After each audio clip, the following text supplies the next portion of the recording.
Strictly business, Aurora. Nothing personal." He said it like a surgeon announcing a routine incision, then folded his hands over a glossy desk that had never known a fingerprint. My birthday card, signed by the team an hour earlier with confetti stickers and polite exclamation points, was still tucked inside my purse. I must have flinched because Brian rushed to fill the silence. "Look, Heather's been here 6 months. You've trained her well. The pharmaceutical database is humming and we don't need 2 people doing one job." "One job?" I kept my voice level. "She knows the checklists. She doesn't know the ligaments, the integration points, the system's actual architecture." Brian gave a neat little wave, as if shooing a fly. "Documented in your manuals. That's why I pay you. And fresh eyes, you know? Our industry's evolving. I'm Aurora Chen, 41, and until 5 minutes ago I was the Senior Database Integration Specialist at Medisync Pharmaceutical Services. For 3 years I'd designed and maintained the nervous system that moved clinical trial information cleanly from research platforms into regulatory pipelines and onto client dashboards with exactly 0 room for corrupt data or regulatory failure. When Heather arrived, new diploma, bright mind, quick hands, I'd welcome the help. I gave her the daily run book and the habits that prevent fires. But there hadn't been time to teach the anatomy behind it, the invisible mesh that keeps every table honest. Brian slid a thin envelope across the desk. "Keycard and passwords before you go. 2 weeks severance. Standard confidentiality." "Today's my birthday," I said, and even to me it sounded like I was telling a joke with a flat punchline. He had the grace to look briefly uncomfortable. Unfortunate timing. HR picked the date. I signed because refusing wouldn't unspill the ink. "Heather will need the emergency protocols for sync mismatches," I said, standing. "They're not in the documentation." "She'll figure it out," Brian said, eyes already down at his phone. "She's resourceful." I packed my desk with the tidy efficiency of a person who's moved apartments after a breakup. Heather drifted over, cheeks pink with the kind of sympathy that apologizes without risk. "I'm really sorry," she whispered. I had no idea. I handed her my system notebook. A notification flashed on my monitor. Alert. Database sync error. Client trial DRX 11429. Manual resolution required. I opened my mouth to explain the fix, but Brian materialized in the doorway like a security alarm. "Heather's got it. It's time for you to head out." "Good luck," I said, and I meant it more than either of them could possibly understand. 15 years in database architecture had taught me that people think redundancy is waste, until it's the only thing between them and disaster. Insurance, retail, pharma, different acronyms, same truth. Verification is oxygen. When Medisync recruited me, their system was a cough. Ragged, crash-prone, non-compliant. Within 6 months, I'd rebuilt the skeleton, an integration framework with layered validation so a single bad value couldn't domino across 6 platforms. Clients noticed. So did regulators. So did sales. Brian arrived a year later. Sales background, optimization pattern. The kind of deck that applauds itself. He liked the word streamline. He didn't like the extra hour my verification cycle added. "These steps are excessive," he'd say during reviews, tapping the paper where he wanted it to be thinner. "Couldn't we remove some redundancies?" "What looks like redundancy is deliberate error catching," I'd explain. "It keeps a typo from becoming a lawsuit," he nodded. He didn't absorb, still we were cordial. When he hired Heather fresh out of college, I didn't object. She learned fast, asked smart questions, and every so often pushed back. "Do we have to run all the verification queries?" she'd ask. "It adds an hour." "That hour prevents 3 weeks of recovery," I'd say. "The system's more fragile than it looks." In the last month, I noticed more closed-door check-ins between Brian and Heather. I assumed mentoring. I drafted extra training modules. If she was going to shoulder more of the routine, I'd finally implement the performance improvements I'd been sketching in the margins. I didn't see the knife coming. Not because it wasn't there, because I was staring too hard at the blueprint. The morning after my escorted exit, I smiled at the lobby camera on the way out. A little theater for myself. My phone lit up with a chain of LinkedIn pings. News travels fast in specialized fields. Former colleagues messaged, "What happened? Are you okay? Are you open to opportunities?" I updated my resume, put on actual pants, and let my hands do something practical. By evening, I'd scheduled 2 interviews with direct competitors. The good thing about niche expertise is that people who need it know when they're short of it. Right after dinner, my phone buzzed. Jacob, a developer from my old team. "Aurora, I'm sorry to bother you," he said, words tight. "DRX11429 is showing inconsistencies after the Sunday update. I've followed the manuals. No luck." I pictured the alert I'd seen as I was being shepherded out. "Did you run the secondary table verification sequence?" "Yes, still not reconciling. Heather wants to force an override." I closed my eyes. "Do not do that. You could corrupt the entire trial data set." "That's what I thought," Jacob sighed. "I told Brian we should call you. He said we need to handle it internally." We hung up after I gave him a few guardrail tips, careful not to say anything that would violate the NDA I'd just signed. 5 minutes later, another call from a different team member. Then another. Each described a problem that sounded like a thin sweater snagging, small at first, then a run, then the whole thing unraveling. The word override kept circulating like a bad idea with good PR.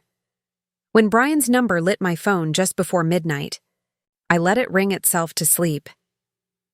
If you're enjoying how this is unfolding and love smart, slow-burn revenge stories, give this video a like.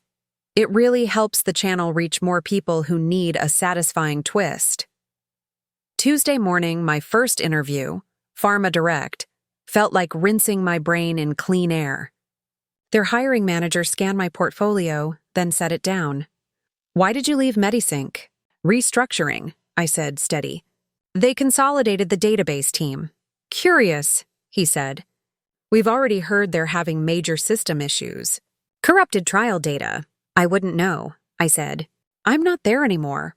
2 hours later, a second interview. By Wednesday, 2 written offers, both higher than what I'd made under Brian. A third company asked to talk, citing excellent things they'd heard about my architecture. Meanwhile, my phone stacked missed calls from Medisync, Brian, operations, an unfamiliar number from someone in legal. I replied to none of them. The severance didn't obligate free rescue. Professional ethics barred me from consulting for them off the books. And, honestly, the part of me that had sat across from Brian on my birthday was not in a charitable mood. Then, Thursday morning, I picked up on the first ring. "Aurora," Brian said, exhaling into relief. "Thank God. We have a situation." "So I've heard," I said. "It started with that error Monday. Now it's a full meltdown. Client dashboards are wrong. Trial records mismatched. Regulatory submissions flagging compliance errors across the board." His voice faltered. "We need you. We'll bring you back as a consultant. Name your rate." I looked out my window at a city that didn't care about someone else's panic. It was tempting, not for the money, but for the vindication, for the principle that verification is oxygen. "I'd need full system access," I said, "and complete autonomy to implement." "Whatever you need," he said too quickly. "I'll think about it. I'll call you this afternoon."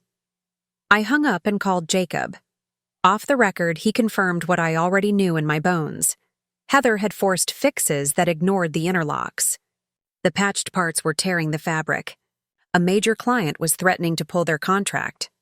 The words legal exposure had entered the chat. The professional in me wanted to sprint back and stabilize the patient. The human in me wanted to savor the silence on the other end of the line when Brian realized I'd been right the entire time. Don't forget to subscribe for more stories like this, real-world betrayals, clever plans, and endings that actually pay off. And comment below, at this point, would you go back in as a consultant? Or let them learn the hard way? By noon, my decision was made. I called Brian back. "I'll do it. Consulting rate, $300 an hour. 40-hour minimum. Paid up front. There wasn't even a pause. Done. When can you start?" I smiled into the receiver. 1 hour. Walking back into Medisync was like stepping onto the stage of a play where I'd been written out in the first act. Only now the cast looked at me like salvation itself. Jacob's wave carried relief. A few colleagues gave those hushed, wide-eyed looks people save for heroes and ghosts. Heather wasn't there. "Where's Heather?" I asked. Brian's mouth twitched. "Called in sick. Stress." His eyes skittered away. I logged into the admin console with fresh credentials. The system's dashboard looked like a heart monitor in freefall. What I saw wasn't sabotage by accident. It was the inevitable result of someone tinkering without understanding the anatomy. Quick fixes that ignored connective tissue, temporary patches that collapsed under load. By late afternoon, I had stabilized the patient. The most critical errors were isolated. The data hemorrhages clamped. I sketched a full recovery plan. Brian hovered like an anxious parent in the waiting room, checking every 15 minutes. "You're a lifesaver," he breathed. "I don't know what we were thinking letting you go." I didn't answer. Some things don't deserve oxygen. When I packed up that evening, Brian intercepted me with a folder. "The board's authorized me to offer your job back. 15% raise. Senior title," I skimmed the letter. "I'll consider it after the system is fixed." He nodded, eager. "Of course. Take your time."